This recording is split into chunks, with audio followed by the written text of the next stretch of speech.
today I have the pleasure of covering Dragon Ball XV, the story, the legend of Zuno, very reminiscent of Avatar, the legend of Korra. Yes, this is a Dragon Ball fan manga created by Kivito on Twitter. I'm gonna leave a link to their Twitter account, Instagram, in the description below in the top comment. Go ahead and check it out. Go ahead and follow them for more of the story, because this is an ongoing story. This story is circulating around the original sin of the Saiyans. That is what we are talking about in Dragon Ball Super's manga, the Saiyan sins, what the Saiyans did to the various races that surrounded them and the ones that were on their planet.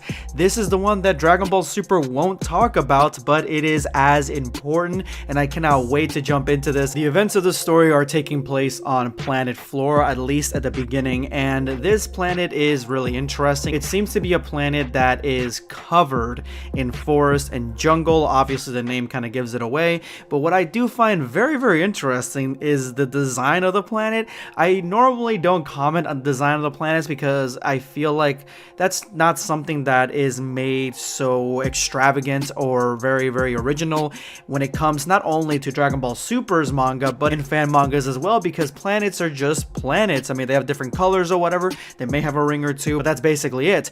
This one has 4 trees, one of them missing all its leaves. Ginormous trees, what I'm assuming, come through the stratosphere and into space, which is a really cool design for a planet. And as we go deep into the planet, into the jungle, we see a pod with someone inside.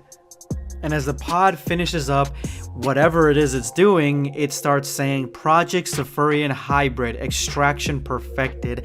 Safurian hybrids. Safurian are the Tuffles from Dragon Ball GT that wanted vengeance on the Saiyan race and basically almost pulled it off by taking control of Vegeta until they were stopped by Super Saiyan 4 Goku. This is the original Saiyan sin that I don't think that we're going to be getting in Dragon Ball Super, because the Tuffles are a race that have been mentioned in Dragon Ball Z, at least in the anime, but they are nowhere to be found in the lore when it comes to Dragon Ball Super. At least I haven't seen it. So I am happy that we're getting a story that is focused so heavily on this Safurian side, and this Safurian hybrid seems to be the catalyst. A squad of local military soldiers, I believe, they have come up to this pod and are wondering what it is it's talking finally, and they really don't know what it's saying. They don't know what a Safurian is, they don't know why it's there, they don't know what it's doing,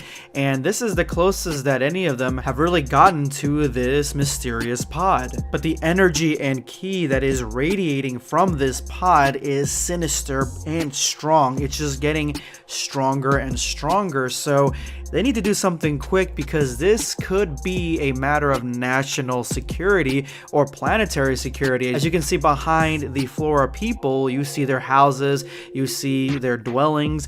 This is their home world, and if this thing is nefarious in nature, it could harm their society. And the plan seems to open it and deal with whatever is coming from inside, but before they can even try, the door begins to open, and the power that is just coming through the crack is more than they've ever felt or sensed in their lives, as a surge of ki explodes from the pod, putting all of them in danger, forcing the unit to retreat. And as the smoke begins to clear, a creature with immense power and ki is standing right there, and as they ask who she is, she responds with "I don't know," in a scene that is very reminiscent of Mewtwo in Mewtwo Strikes Back. Like, she gives me Mewtwo energy with a Zycor design. I know this is a Tuffle hybrid Saiyan, I'm assuming, since the hair and the fact that it's got one black stripe, one black hair coming at the top, it just looks just like Zycor. And as the words echo through time and space, our main character wakes up coming from a dream. She sees that she is in her room and it was just a nightmare. we find out that we are in Content City, which is a city in Dragon Ball Xenoverse 2, and our main character Zuno is living in this dwelling with her partner Petunia. I love the fact that this chick Petunia is from the planet Flora. She is from the planet that we just saw. She got the flower on her head. I like her design. It's got this very poison ivy look with the flower on her head, which I like that. And Zuno is just confiding in her that she's had this dream again and doesn't really know what it is. Petunia is certain that this dream is meant to guide Zuno. It is a reflection of either where she's going to go or what she's going to do, and it's something that she will confront in the future. So when that time comes, Zuno will rise to the occasion, so there really shouldn't be any worry about it now until the time comes. And Zuno makes it clear that she would rather wake up Petunia for other reasons, wink wink nudge nudge, than wake her up over nightmares. But of course Petunia is a sympathetic and supportive partner, and she has no issue with listening to her dreams. But before Zuno goes, she does want to kiss goodbye, and we get a very sweet moment between the pair as Zuno leaves to meet Trunks at the Time Nest for her next mission. So this journey seems to be taking the storylines from the Dragon Ball Xenoverse world with a little bit of Super sprinkled in and just a touch of GT. I definitely enjoy the direction that this is going, and the fact that we're getting basically Dragon Ball OCs in a very original, brand new tale that story and artwork wise is pretty damn good. Zuno talks to Trunks in a very assertive way, like demeaning him a little bit, but that's part of her character. That's her strong-willed nature, and the fact that more than likely she's been doing missions with Trunks for quite a while, but the Supreme Kai, Elder Kai, doesn't like the way she talks to him. But Zuno says that there's something else there because of Petunia. I'm assuming the Elder Kai probably hit on her girlfriend, and she didn't like that very much. And that's when the whole energy changes and Zuno realizes that there is a issue with her timeline and planet Flora. Something's going on and she needs to check it out. And of course, Zuno realizes that this is a very important mission and she has a tie to this world that makes this a personal mission, and she is ready to go right now, jump into the fray without really listening to more of the discussion, but she needs more information because right now they don't know what they're dealing with. The scrolls themselves have been tampered, and Trunks explains it like this. Recently, we've been having really weird occurrences where we can't see the rift in time. We have no clue who's truly behind this. Best thing we can do is send in a crew and stop whatever is actually happening, get information, and finally get to the core of all this. Somebody somehow, I believe, got into the Time Nest and messed with the scrolls, so that way that entire timeline, which is Zuno's timeline, is obscured so they can do nefarious things. They can do whatever the hell they want, and that is something that definitely needs investigating. It's a very important mission, and I definitely want to see what comes of it. Zuno comes to the realization that her time, the entire thing, is in huge jeopardy, and this is not a good sign as she begins to feel something. And I don't know if she's seeing this, hearing this, or the fact that there's might be something psychic going on. I believe, seeing as how she's seeing the events happening on planet Flora, she can probably see this too. And someone is saying to contact the Galactic Patrol because they need assistance. So Zuno absolutely needs to go there, and she needs to go with her partner and get to the bottom of this. Zuno in this chapter is about to jump back into her own universe on this mission for Trunks to see exactly what is going on in what I can only assume is her substitute home planet. And as Trunks has instructed her, she is waiting for her partner, who is late due to his own reasons, leaving Zuno annoyed there for what could have only been an exceptional amount of time. Icon, her partner, of course apologizes for being late, and Zuno apologizes for snapping on him because this mission is personal to her. It is, again, her universe and the planet that she was calling home with her partner Petunia, so she wants to go there and kick some ass and see exactly what is going on in this dimension. Now, Icon, I definitely like his design. He's got like this elf/Kai design with black hair, with an awesome outfit. Honestly, these are all really cool Dragon Ball Xenoverse style OCs, and that is the thing I love about this story. The creativity, the ingenuity in these designs, in the storytelling, in the lore is really cool and really deep. Zuno references what they do as stopping crime, time crime, and Icon corrects her that they're not time cops, they are time patrollers. And honestly, I always thought that the time patrollers were like Power Rangers Time Force, so I saw a lot of similarities between that. If you don't know what the Power Rangers Time Force is, it's basically the Power Rangers, but they go through time stopping crimes and stuff like that. It's the same thing. They're time cops. I'm pretty sure that Zuno is right on the money on this one. But before their conversation goes even further, a portal begins to manifest itself right in front of them, and Zuno thinks it's convenient that they don't even need to scroll to teleport anymore, and then she gets sucked into it. I'm assuming this is not part of the plan. They have no idea what's going on, and that is when Icon gets sucked into this portal as well. That is when we cut to what I'm assuming is the perpetrator of this entire onslaught on this universe, and he is talking about how the time patrollers will be there soon. They can do whatever they want, but make sure they leave him the seed.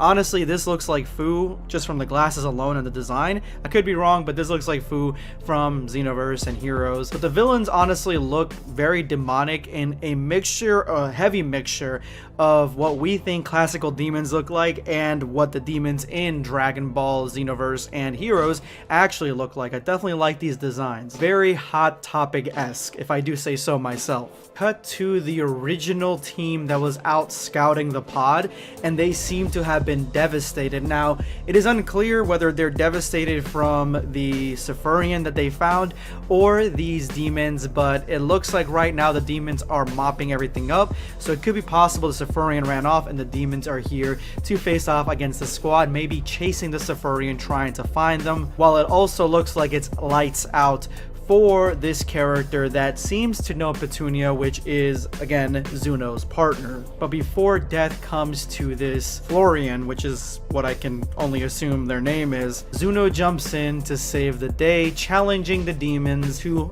martial combat. Icon recognizes the key and realizes that these are time breakers. At least this guy is a time breaker, which could be more powerful than what they originally had thought this mission was going to be. And as Zuno holds the time breaker's attention, Icon jumps in, trying to get him off guard as his attention is preoccupied with Zuno. We see here that Icon is sporting a Saiyan tail, so it looks like he may very well be part Saiyan, but the time breaker's a little too quick and kicks Zuno out of the way, making room for his fight with Icon. Quick thinking leads Icon to stop his assault on the fleeing time breaker and use a long distance, long range attack against him with the Kamehameha blast, one which envelops the time breaker but doesn't seem to break his confidence in where this fight is actually going.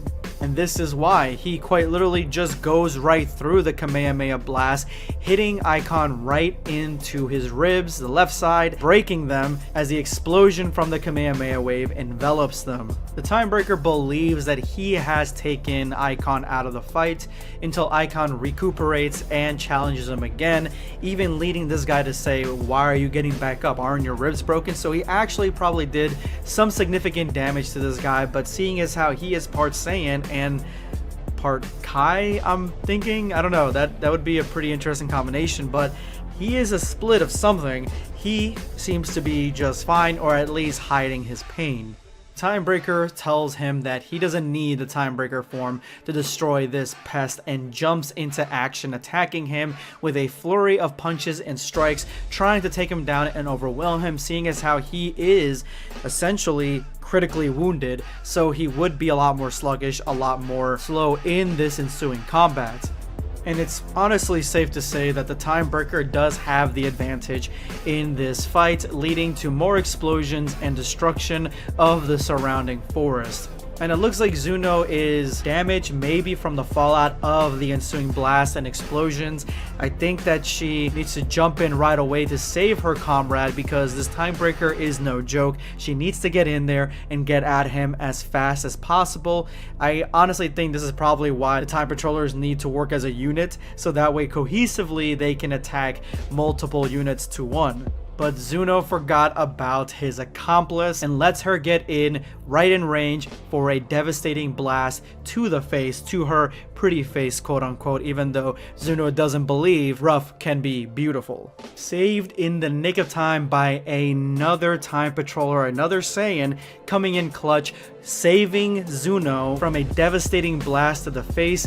Her name is Pitch and she is here to save the day. This is where we find out that the only reason Pitch is there is because there is another tremendous key signature on the planet, and that is why she was sent to deal with that, but of course she couldn't let Zuno get blasted in the face. And this key signature is facing off against one of the members of the original squad, as we find out that Zuno recognizes the only member that is seemingly left, which makes sense since this girl knows Petunia, her partner, and she, Zuno, had been living on the planet prior to Canton City. Zuno goes to face the new threat, flying toward the castle ahead where this new villain is. I honestly like this scene a lot. I don't know why, this transition, this flying effect art, I don't know why, but I do like it. So this is my favorite panel in this chapter. But as Zuno enters, she is almost too late because it looks like the girl's mother is on her last leg, making it clear that whoever the opponent is vastly superior and stronger to at least one of the high-ranking members of this unit. Zuno recognizes this being right away. It is the same one from the beginning of the last chapter. It is the Zykor lookalike, the girl that is a Sephorian hybrid. Zuno recognizes her right away, and she has been waiting for Zuno all this time. The only thing that I can think of is that Zuno is one of the last Sephorians alive, and this is a Sephorian experiment hybrid with possibly a Saiyan. This is Dragon Ball XV's Zykor, and you can even tell just in their similarities with their tattoos, their facial tattoos, they definitely look very similar. This is where we're going to wrap up today's chapter. I have one more chapter for you guys, so make sure you stick around, hit that subscribe button, and like the video. This is going to be Blackscape signing off. Take care, guys. Subscribe for more content.